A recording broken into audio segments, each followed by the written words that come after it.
Nasa Ontiveros, historiador, amigo de este espacio libre como el viento, a quien le agradezco mucho que llegue para hablar sin censura. Molay, ¿cómo andas? Un abrazote. Hola, hola, buenos días, abrazo, gracias por convocarme, aquí estamos listos para saludar a toda la raza. ¿Y cómo no? A ver, Molay, ¿qué está pasando en América Latina? Qué desmadre, Eh, ¿no?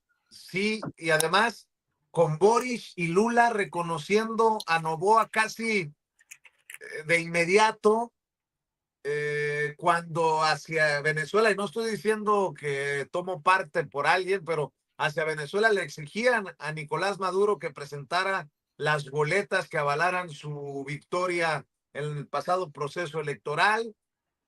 Petro ayer dice, no puedo reconocer la victoria de Noboa. Hoy la presidenta fue durísima en torno a Noboa. En algún momento vimos a Felipe Calderón con Dina Boluarte en Perú. Se vienen elecciones también en Perú próximamente. Uf, ya tú me darás un panorama desde tu trinchera, pero movidito, movidito, mientras Trump ayer, a pregunta de una reportera que le hacía una entrevista, pues básicamente le dice a los gobiernos de América Latina que se tienen que definir por Estados Unidos. Le preguntaron, ¿tiene que definirse América Latina por China o Estados Unidos? Y dice el presidente de Estados Unidos, yo creo que sí, es tiempo de que se definan. Válgame Dios.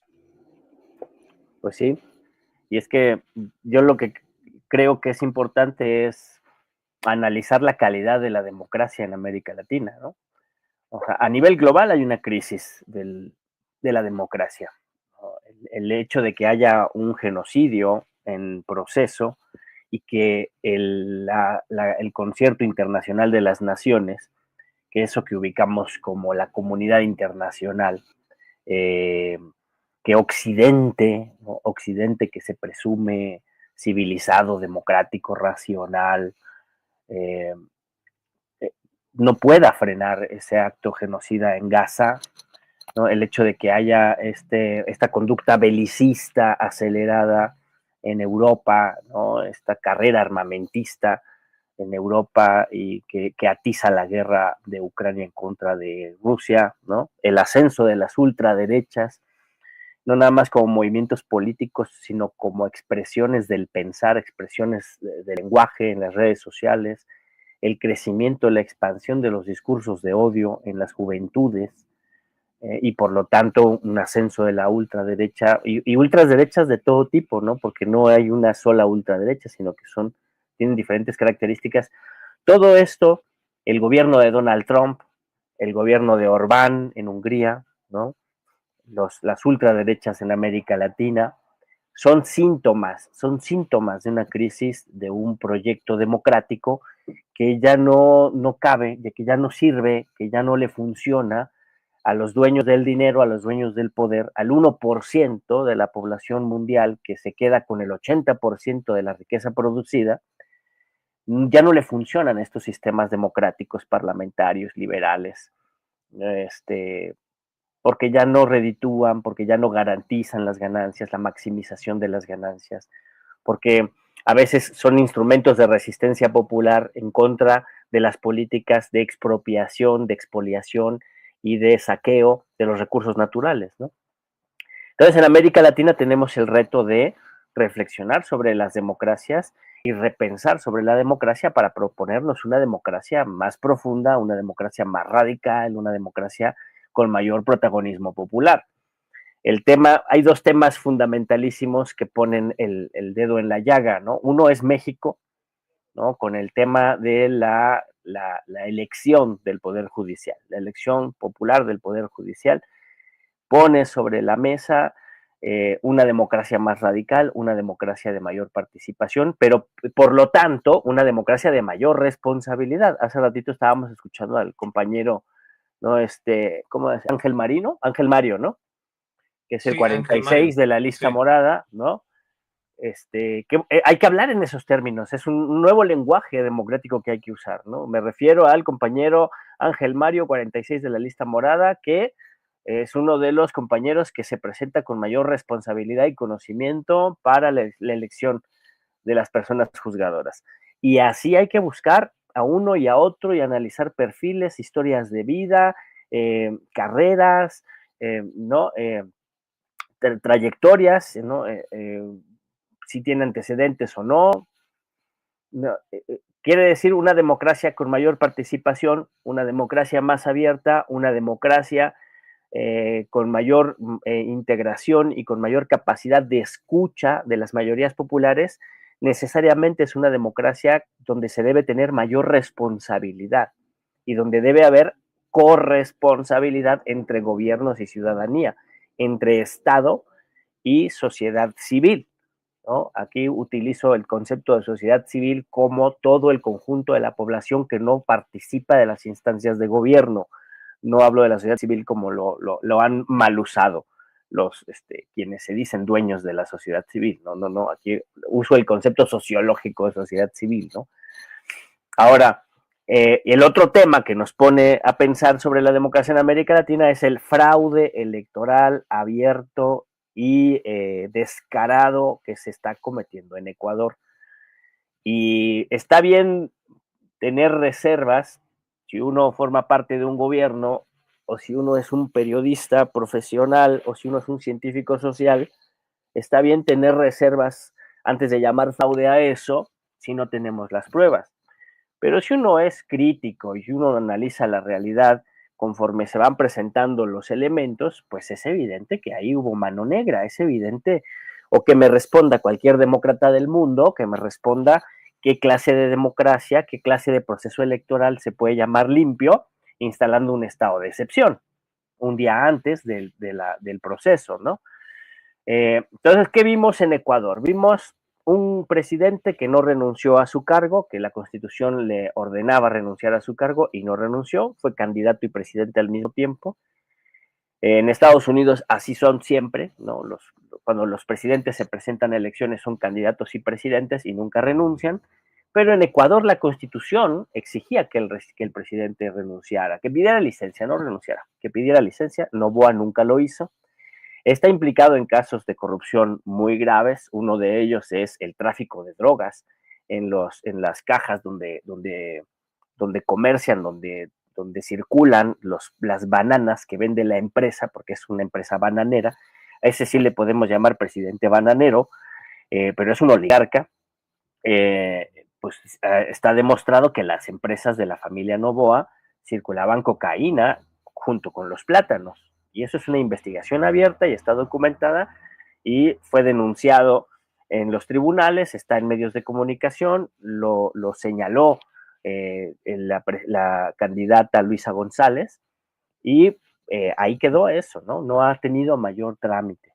Y una campaña negra, una guerra sucia que le llamamos en México, no me gusta ese concepto de guerra sucia, yo prefiero llamarle campaña, ¿no? Una campaña violenta, una campaña agresiva, una campaña inmoral, ¿no? En contra de Luisa González, ¿no? Una campaña abusiva en contra de Luisa González, de desprestigio, donde se gastaron millones de dólares en esa campaña, pero aún así, por la campaña millonaria que haya habido y por la instauración del estado de excepción, aún así los números con los que sale el Consejo Nacional Electoral, pues no convencen a nadie, ¿no?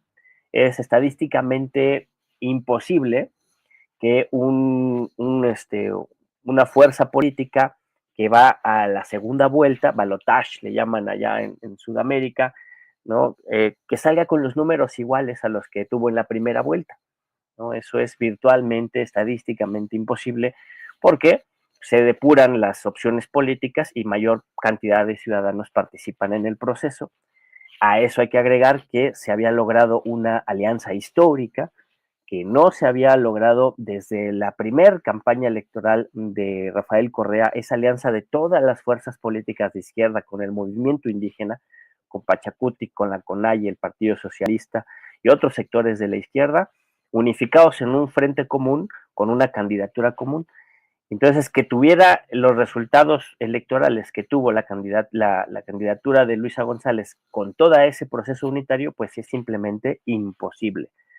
Entonces ahí hay una manipulación de los datos, ¿no? ¿Qué tenemos hacia el exterior? lo que tú decías muy bien, ¿no? Cómo salen apresuradamente, aceleradamente a reconocer el gobierno fraudulento de Noboa, figuras políticas como Boric o como Lula. Pero entonces, para entender esa celeridad hay que ver quién salió primero a reconocer a Noboa, ¿no? Y el primero que sale a reconocer a Noboa, pues es Donald Trump, ¿no? Y entonces ya sale Trump y ya les marcó la ruta a sus achichincles. Y nos dolerá mucho, pero Lula es un achichincle de Donald Trump, ¿sí? O más bien Lula es un presidente que se concibe como presidente del país más grande de América Latina, una potencia económica, una potencia, un mercado enorme, y actúa más como potencia imperial que como compañero solidario y demócrata, ¿no? Y como potencia imperial, pues tiene que barajar con quién va a estar, del lado de quién va a estar. Y él ya decidió, del lado de Venezuela y su pueblo, no. Del lado de Ecuador y su pueblo, no. ¿No? Y va a estar muy en la CELAC, claro, porque dentro de la CELAC él es uno de los hermanos mayores, México y Brasil son los grandes países, ¿no? Pero Brasil tiene conexión con todo el Mercosur, una conexión que México no tiene, que hay que construir, ¿no? Y entonces él se concibe como el papá, la potencia de América Latina, de Sudamérica, y como el capataz que va a ser el que regenteará los mercados Oye, sudamericanos para Trump, ¿no? Y ese oye, es un Molay, mensaje. Uh-huh. y además es una conversación muy de momento, ¿no? Con la muerte, por ejemplo, de Vargas Llosa, que se convirtió como en el estandarte de la derecha internacional, ¿no? Había un evento de la derecha y allá iba Vargas Llosa. La Y CEPAC. creo que Uh-huh. en este caso va a estar interesante quién asume o intenta asumir esos zapatos. Eh, va a estar interesante también analizar a estos personajes y no sé si como tal un reacomodo en el liderazgo de la derecha internacional. No sé si lo veas así. Pues es que más que un reacomodo de los liderazgos, o sea, la derecha no tiene liderazgos. Los líderes de la derecha son los banqueros, ¿no? Los jefes prácticos de la derecha son los ricos, las familias millonarias. Entonces, pues ya buscarán algún intelectual, ¿no? Que no faltan, que venda sus ideas y que pueda hacer, ahí está, hay un español, ¿no? El del Club Dumas, Bien. ¿no? Ahorita se me olvida el nombre, pero no faltan escritores intelectuales, ¿no? Pues obviamente no le van a llegar en calidad literaria, no le van a llegar a Vargas Llosa, ¿no? Porque Vargas Llosa, muy a mi pesar, ¿no? Porque a mí es una persona que sí me inflama el hígado, descansa en paz. Le agradezco su oportunidad, le agradezco mucho. Eh, Vivir en un mundo sin Vargas Llosa, a mí sí se me hace que va a ser un mundo mejor, por lo menos para mí. Pero no puedo negar que en términos de literatura se cierra el ciclo del boom latinoamericano, ¿no? O sea, toda una época literaria se termina con la muerte de Vargas Llosa. No va a haber un intelectual de ese tamaño.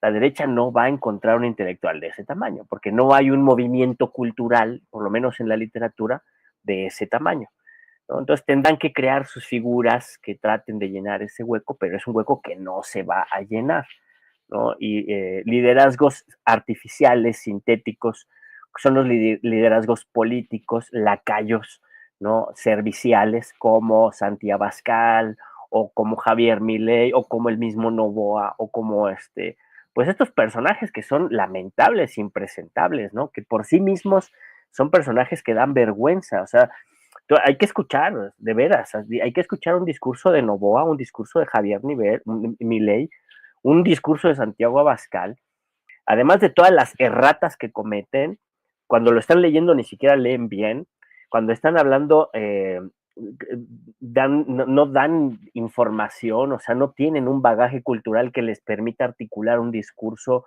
sin tener un prompter, ¿no? Como ciertos candidatos de la derecha mexicana, ¿no?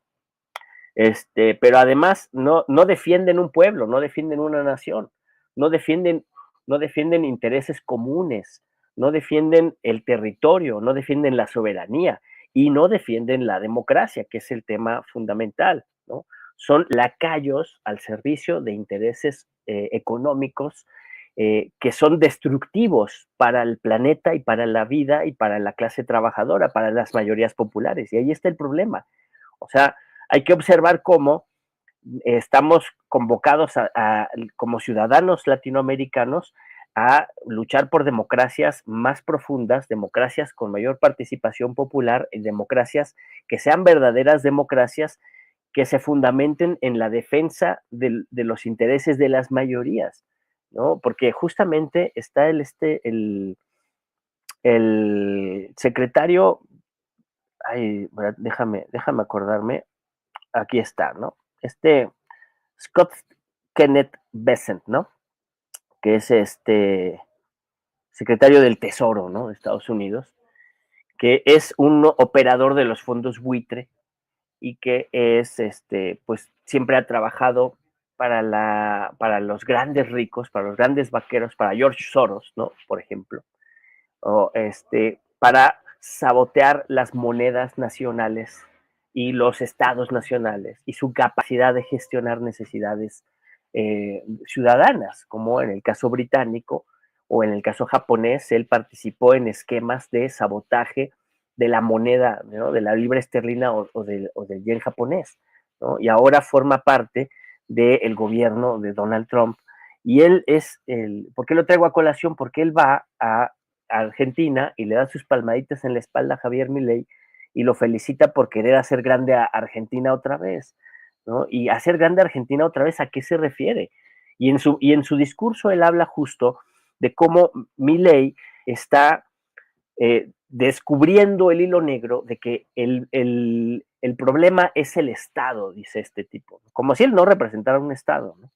Pero en ese discurso neoliberal, libertario, pseudo libertario, dice el problema es el Estado, el problema es que, dice, incluso sus palabras son que cada que el pueblo presiona, el gobierno suelta programas sociales y suelta recursos y así no se puede vivir, ¿no? Porque lo que tiene que hacer el Estado es achicarse, desaparecer, servir solo para controlar a la población y para transferir la riqueza de lo público a lo privado y de la naturaleza a convertir la naturaleza y la vida, convertirla en capital, en trabajo muerto, para la acumulación de la riqueza del 1% de la población mundial, la acumulación de la riqueza de los multimillonarios, ¿no?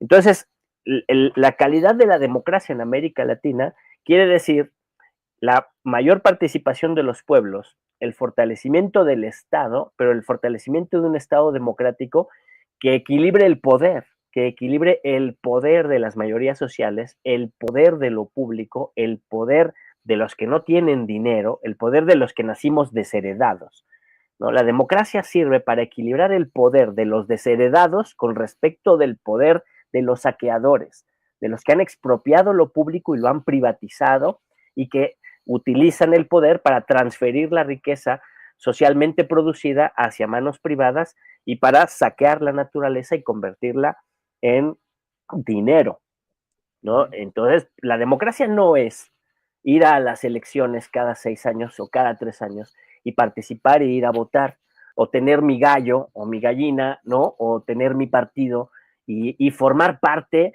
de los conflictos palaciegos y de las grillas. Eso no es la democracia. La democracia es la defensa de los derechos de los seres humanos frente a la maquinaria del capital, ¿sí? El fundamento de la democracia no son los procedimientos electivos. Los procedimientos electivos son los mejores instrumentos que hemos encontrado para vivir en democracia, para hacer valer nuestra igualdad, ¿no? Son importantes los procesos electivos, claro que sí, pero esos procedimientos deben estar subordinados a la eticidad de la democracia, al sustento ético racional de la democracia. Y el sustento ético racional de la democracia es lograr la justicia entre todos los seres humanos. Y no hablo nada más de la justicia jurídica que vamos a disputarnos votando por nuestro nuevo poder judicial, sino la justicia en términos sociales, la justicia en términos de igualdad, la justicia en términos de libertad, ¿no? Entonces, la justicia en términos de derechos humanos, por ejemplo, ¿no? ¿Quién está en contra de todo eso? Donald Trump, el imperialismo norteamericano, los lacayos del imperialismo norteamericano como Daniel Noboa, como Milei, como estos nalgas prontas, discúlpenme el francés, pero estos nalgas prontas como Lula da Silva o como Gabriel Boric, que salen luego a reconocer un gobierno porque primero lo reconoció su jefe. A mí que no me cuenten, estos cuates salieron a reconocer a Noboa porque lo reconoció Trump, ¿no? Y ahí está, a la pregunta, ¿los gobiernos tienen que decidir si con China o conmigo? Pues ahí está la respuesta ya, ¿eh? Ahí está, ya te están respondiendo. Buen punto. Y ahora, es un reto para personajes como Lula que tienen una gran cantidad de inversión china en Brasil, ¿no?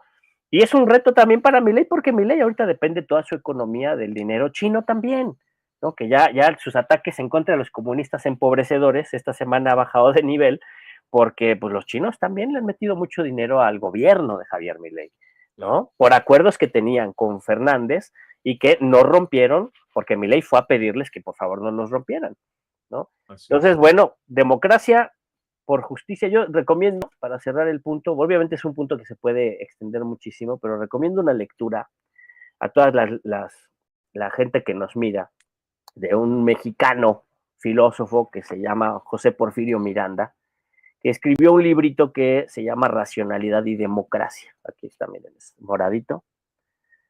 Racionalidad y Democracia es una muy buena reflexión sobre la democracia y su base y su profundidad y su contenido. O sea, los pueblos de América Latina tenemos que luchar por tener democracias más sanas, democracias reales, democracias verdaderas, con estados fuertes y sólidos, pero sobre todo democracias que se basen en el protagonismo del pueblo y que defiendan la soberanía nacional, lo que es lo que los gobiernos de la reacción, los gobiernos lacayos del imperialismo están tratando de destruir, ¿no?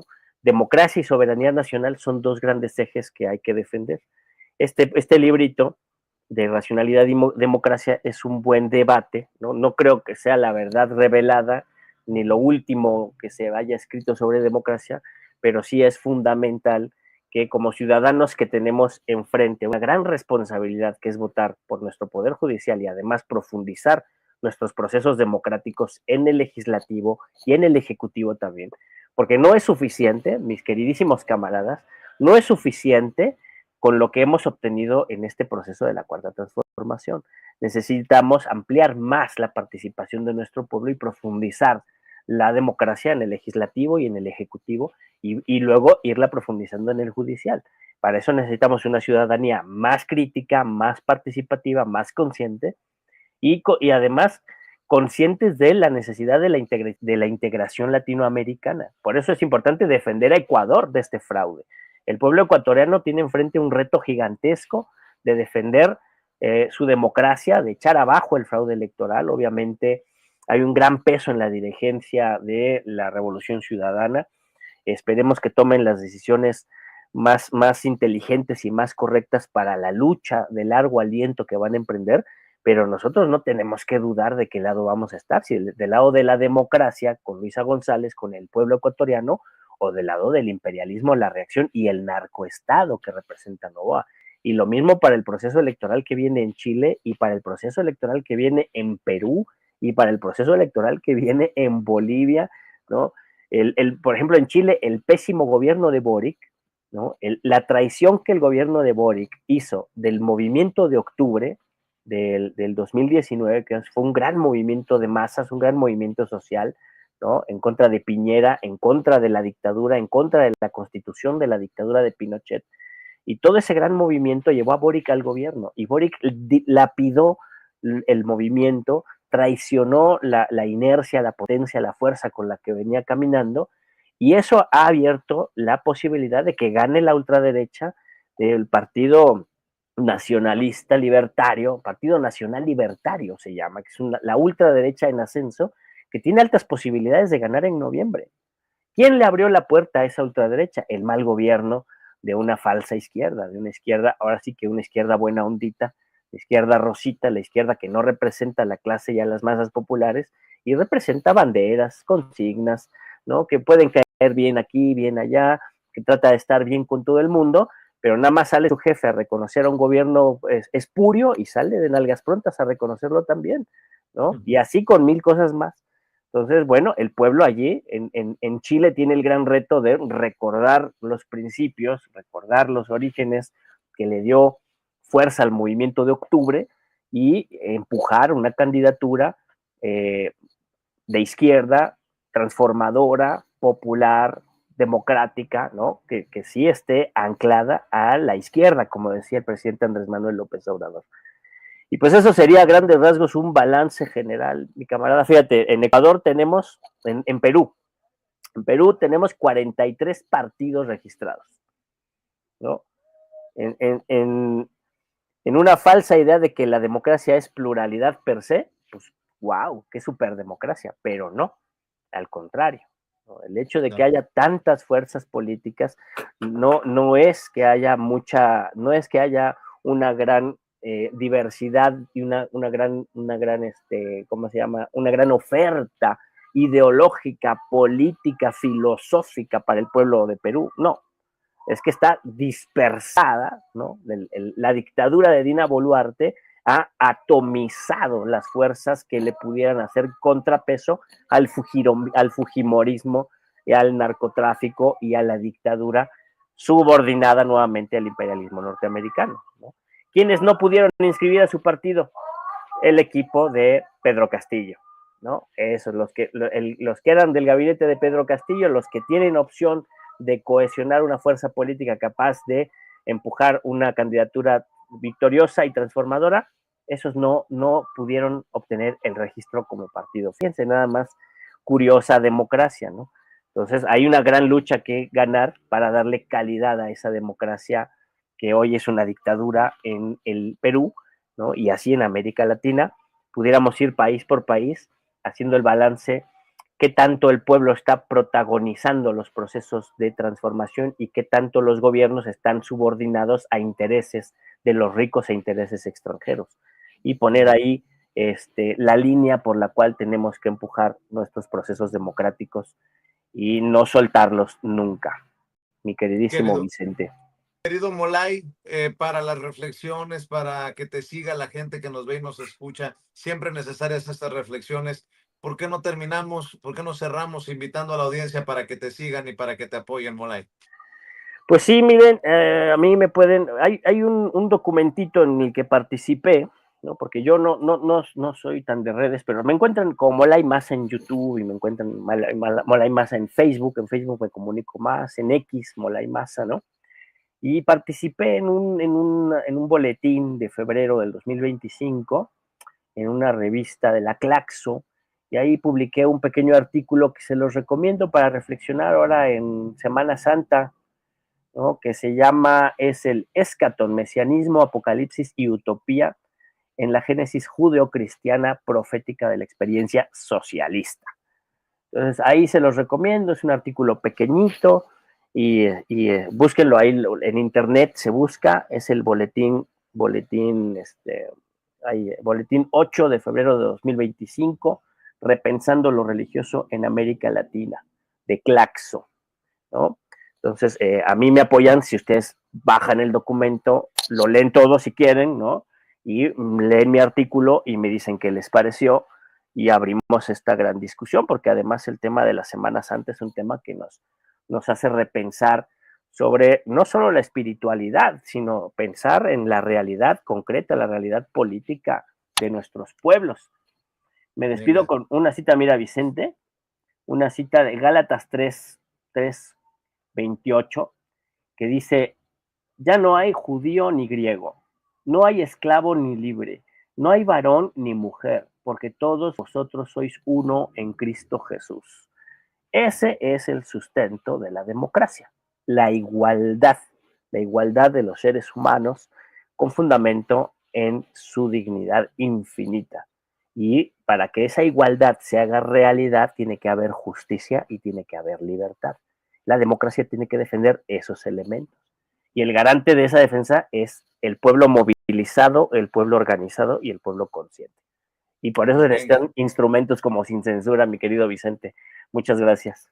venga, mi querido Molay, te mandamos un abrazo. Molay Maza Ontiveros, Abrazo. historiador, analista, amigo. Gracias, Molay. Molay Maza Ontiveros hablando con nosotros sin censura. Estamos a punto de cambiarnos de tienda, cruzarnos la